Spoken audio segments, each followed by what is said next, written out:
Hello বন্ধুরা, good afternoon. আমার channel জীবন রসিকে তোমাদের স্বাগত জানাই।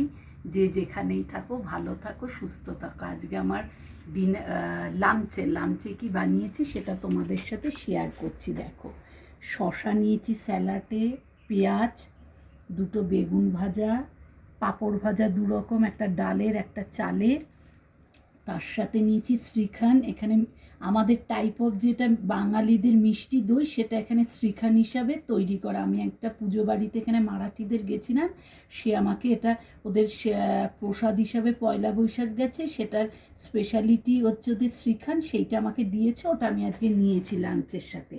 তার সাথে বানিয়েছি আমরাইস।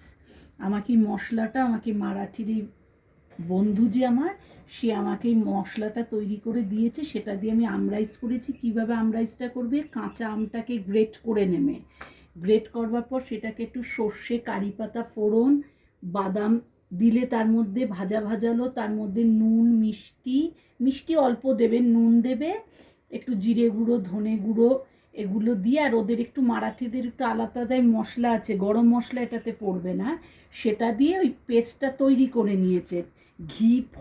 ঘি দিয়ে আর সাদা তেল দিয়ে, সর্ষে তেল ইউজ করবে না। সেটা তৈরি করে তারপর গরম ভাত রেডি করে ঝরঝরে, তার মধ্যে ঘি মিশিয়ে আর এই মশলাটা মিশিয়ে মাখিয়ে নিতে হবে। তুমি যদি কাঁচা লঙ্কা খাও সেখানে কাঁচা লঙ্কা দিয়ে দিতে পারো, যে খাবে না খাবে। এইটা হচ্ছে আমরাইস, লেমন রাইসের মতন। এটা গরমকালে এখানে খায় মারাঠিরা, এটা খুব উপকার আছে, পেট ঠান্ডা হয়, হজম হয়।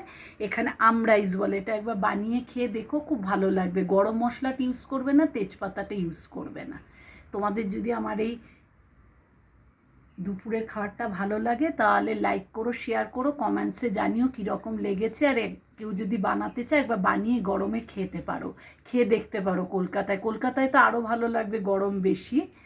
সকলে ভালো থাকো, টাটা।